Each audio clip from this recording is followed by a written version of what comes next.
តាមពិតទៅរឿងចាញ់បោក fake account ចាញ់បោកជាមួយនឹង page ដែលរកស៊ីបោកប្រាស់ group ឬក៏ Telegram វាច្រើនមែនតើបងប្អូនរាល់ថ្ងៃគឺច្រើនពីមុនខ្ញុំធ្លាប់ធ្វើវីដេអូផុសខ្ញុំធ្លាប់ផុសជារូបតែឥឡូវខ្ញុំខ្ជិលដោយសារវាច្រើនវាហប់ភ្លេចអីព្រោះខ្ញុំនៅក្នុងវិស័យដែលយើងលក់ account នេះបើនិយាយទៅតាំងពី crisis តាំងពី rule បាទតាំងពី AK វាគ្រប់មុខសឹងចង់គ្រប់មុខ account Xball pool បាទ clan និយាយទៅយើងលក់គ្រប់មុខអញ្ចឹងយើងដឹងណាប៉ុន្តែនិយាយទៅតាំងពី page ធំតាំងពី channel ធំរបស់ខ្ញុំនៅគឺអាការបោកប្រាស់វាអត់ដែរចេះថយសោះគឺវានៅតែច្រើនខ្ញុំឆ្ងល់មែនតើបងប្អូនណាហើយគាត់នេះខ្ញុំមិនដឹងថាគាត់ស៊ីឬគាត់ប្រូទេប៉ុន្តែគាត់និយាយឆាតនៅក្នុងការចាញ់បោកគេនេះគឺជាស៊ីព្រោះដោយសារគាត់បើកនេះគាត់បើកវីដេអូឲ្យខ្ញុំមើលបាទនេះវីដេអូដែលគាត់ឆ្លើយឆ្លងឲ្យខ្ញុំសង្ឃឹមថាបងប្អូនស្គាល់ page នេះទេចុះព្រោះខ្ញុំសួរគាត់បញ្ជាក់គាត់អត់តង់ឃើញគាត់ reply ខ្ញុំគាត់ឆាតឲ្យខ្ញុំតាំងពីយប់អញ្ចឹងទៅក៏ខ្ញុំអត់តន់ខ្ញុំមិនផុសជា public ទេដោយសារយើងត្រូវសួរនាំឲ្យច្បាស់លាស់ដើម្បីជៀសវាងការ fake account ឬអីចឹងទៅប៉ុន្តែ page នេះធំណាប៉ុន្តែកន្លងមកក៏ខ្ញុំធ្លាប់តម្លាក់នៅក្នុងក្រុម Telegram channel Telegram ច្រើនដែរពាក់ព័ន្ធនឹងការបោកហ្នឹង page ខ្លះ 100k ជាង 200k ជាង 300k ជាងមិនថាទាំង page លក់អីវ៉ាន់ page លក់ accessory page លក់គ្រប់មុខឬក៏ page លក់ account game នេះគឺច្រើនមែនតើណាច្រើនអញ្ចឹងពេលខ្លះបងប្អូន page គេទិញបាន page គេចាក់ follow បានបាទអីមួយគេអាចធ្វើខ្លៃបន្លំយើងបានហើយនេះ account នឹងស្អាតតម្លៃ10រៀលនេះអស់10រៀលហើយពីមុនខ្ញុំធ្លាប់ធ្វើអស់សរុប$100ដែលគេត្រូវចាញ់បោកគេបងប្អូនទិញ account ត្រូវមើលច្បាស់លាស់ត្រូវតាមដាន admin នឹងឲ្យច្បាស់បាទបើដូចខ្ញុំរាប់ឆ្នាំអញ្ចឹងបាទ Telegram verify Facebook verify YouTube ក៏មាន TikTok 300k TikTok 30000ជាង follow បាទ page 30000ជាង 40000ជាងហើយខ្ញុំទៅបោកតណាសួរចេះអានេះសម្រាប់អ្នកថ្មីបើអ្នកចាស់គាត់ស្គាល់ខ្ញុំច្បាស់ហើយគាត់ស្គាល់ខ្ញុំតាំងពី AK ពីអីគាត់ដឹងច្បាស់ហើយគាត់តែដឹងថាខ្ញុំគាត់តម្លាក់លុយមកប្រហែលក៏បានដែរ account មួយ 3-4000គាត់ធ្លាប់លក់ដែរបាទតែសម្រាប់អ្នកថ្មីខ្ញុំចង់និយាយថាបើដូចខ្ញុំអញ្ចឹងតែបោកមិន recommend page ចូលមើលទៅឃើញហើយតែអ្នកខ្លះគ្រាន់តែឃើញតែ follow គេធំមាន profile អីត្រឹមត្រូវជឿគេបាត់ហើយ page គេ verify គេបង់លុយប៉ុន្តែគេបោកយើងមួយថ្ងៃរាប់ពាន់រាប់$100គេខ្លាចអីពេលខ្លះ verify បោកបងប្អូនណា boost page boost ឲ្យអតិថិជនឃើញច្រើនហើយបោកអាហ្នឹងក៏មានដែរអានេះខ្ញុំនិយាយរឿង game តែបើ accessory ដូចជារបស់របរអីវ៉ាន់ខ្លះគឺយកវីដេអូគេមកផុសលក់ទេរបស់គេលក់$100-200យកមកលក់25-30នេះដូចទូទឹកកកដូចក្រេបងប្អូនឃើញទេបាទទូទឹកកកគេមកទឹក100ជាង200លេងយកមកលក់20រៀល30រៀលបងប្អូនជឿដែរជាពិសេសតែ account TikTok វាផ្ទុះលឿនហើយ TikTok ខ្លះសតដល់400-500k 300-400k ឲ្យបោកគេ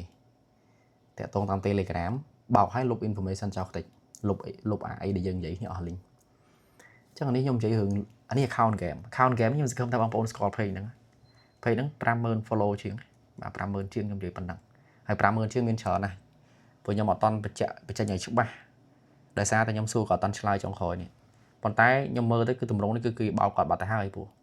ពេលដែលគាត់ដាក់លុយទៅហើយគឺគេលេង reply តែម្ដងបាទហើយគាត់ព្យាយាមបាទនេះគាត់ព្យាយាមយក Facebook 2-3ទៅតាក់ទងទៅបាទជេរវាបញ្ចូលមើលតែវាមិនឆ្លើយហើយយកទៅវាដាក់រូបសើចទៀតសើចច្អកទៀតណាព្រោះវាបោកបានហើយហ្នឹងបាទវាសើចច្អកអញ្ចឹងមកថាអានេះខ្ញុំនិយាយខនក្រែងរំលឹកឲ្យបងប្អូនយើងគាត់ប្រុងប្រយ័ត្នចំពោះបញ្ហាទាំងអស់ហ្នឹងមុននឹងយើងទិញទៅលុយយើងជ្រុះបាត់ឬក៏យើងឲ្យទៅគេយើងអត់ស្ដាយអាលុយយើងបោកគេនេះក្តៅក្រហាយខ្លាំងឈឺចាប់ខ្លាំងណាបងប្អូនបាទសូមចាត់បងប្អូនទាំងអស់គ្នាមុននឹងទិញអីក៏ដោយប្រុងប្រយ័ត្នឲ្យបានខ្ពស់បំផុតបាទជាភាសារបស់ដែលថោកនេះមិនថាជារបស់អីវ៉ាន់នេះយើងទិញរបស់របរមកប្រើក៏ដោយពេលខ្លះរបស់របរគេមើលតំណងខ្លាំងតែពិតយកវីដេអូគេមកទេហើយយកមកឲ្យ inbox ទៅ Telegram ដាក់តម្លៃថោកបាទផ្សព្វផ្សាយតាម TikTok តាម Instagram តាម Telegram តាមគ្រប់មុខទាំងអស់តាម Facebook តាមអី page ហ្នឹងអញ្ចឹងចូលខ្ញុំឃើញថាមានបងប្អូនយើងច្រើនមែនតើដែល comment អាហ្នឹងបើយើងនិយាយពី account ទិញទៅគេបោកទិញទៅគេបោកទិញទៅគេ block ទិញទៅគេមិនគេចូលមើលគេមិនឆ្លើយទេគេមិនលើកបើឲ្យវាយអីវ៉ាន់វិញបានតែលុយហើយលេងឆ្លើយចង់ជេរចង់អីថាអីតាមចិត្តអត់ខ្វល់វាអត់ block យើងចោលទេបងប្អូនណាប្រយ័ត្នប្រយែងមែនតើហើយដូចករណីនេះឃើញទេទិញលក់ account កន្លែងខ្ញុំពេលខ្លះសុទ្ធតែយើងចេះយើងចោះប៉ុន្តែទិញលក់កន្លែងខ្ញុំបងប្អូន account ដែលជាប់ contact GM ប្រាប់ account ដែលជាប់ device យើងប្រាប់មិនមែនធ្វើយក service យកទៅលុយទេណាមិនមែនបងប្អូនយកទៅជាប់ device គេឲ្យ Gmail អីគេសកាអីមិនអត់ខ្វល់ទេណាពេលដែលមានបញ្ហាតាំងតែអត់ឆ្លើយអត់អីណាបាទនេះអត់ទេខ្ញុំគឺឃើញមិនថាអញ្ចឹងយកបានខ្ញុំភ័យលុយទៅវិញអញ្ចឹងយើងមើលច្បាស់តិចទៅបងប្អូនខ្ញុំមិនចាថាទេខ្ញុំអាណិតហើយមានអារម្មណ៍ថាក្តៅក្រហាយជំនួសហ្មងថាហេតុអីបានគ្រាន់តែជឿគេលឿនម្លេះបាទជឿគេលឿនម្លេះគ្រាន់តែឃើញ page គេធំឃើញគេមាន profile ត្រឹមត្រូវនេះពេលខ្លះ profile ហ្នឹង fake account គេទេបាទយករូបគេមកដាក់ទេហើយ follow នឹងចាក់ទេបាទបងប្អូននឹងស្រាប់ហើយសម័យឥឡូវសម័យគេ AI MMO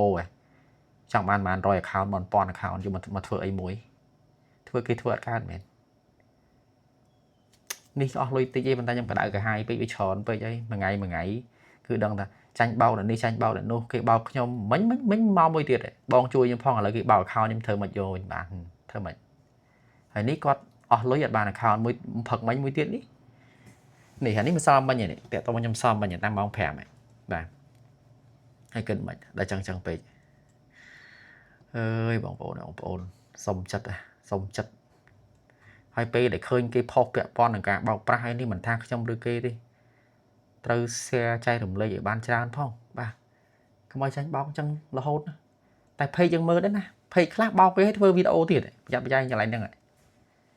បាទតែបើ page ល្អខ្ញុំអត់និយាយទេ page ស្មោះត្រង់មិនល្អអត់ខ្វះទេប៉ុន្តែ page អាក្រក់ក៏វាច្រើនដែរខ្ញុំនិយាយអញ្ចឹង page អាក្រក់ដែលមកចេញមកហ្នឹងលក្ខណៈថាមានតែ follow មានតែអីមក plate អត់តន់ស្គាល់ពីណាពីណីស្រាប់តែឃើញ20 30 50 60k ហ្នឹងប្រយ័ត្នប្រយែងតិចបាទបើអត់តន់ស្គាល់អត់តន់អីកុំ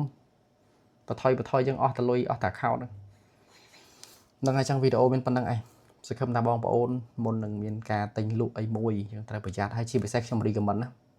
ទិញនៅក្នុង page បងប្អូនអាចមានផុសតាងខ្លះដើម្បីផុសតែបងប្អូនតាម Telegram គេលុបចោលបានខ្ញុំបញ្ជាក់ឡើយហ្នឹងចឹងធ្វើអីមួយត្រៀមមកហើយបើយើងអត់ច្បាស់នេះទៅយើងថតទៅហើយប៉ុន្តែបើបងប្អូនជ្រើសរើសមនុស្សខុសទៅបងប្អូនថតក៏បានត្រឹមតែថតដែរមានបានអីមួយវិញទេតែបើសិនជាបងប្អូនជ្រើសរើសអ្នកដែលទិញលក់ដែលស្មោះត្រង់ថ្លៃថោកមិនសំខាន់យើងលក់អស់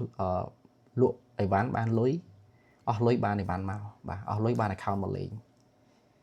ចឹងវីដេអូនឹងមានប៉ុណ្្នឹងណាសង្ឃឹមថាចែករំលែកបន្ថែមផងអរគុណ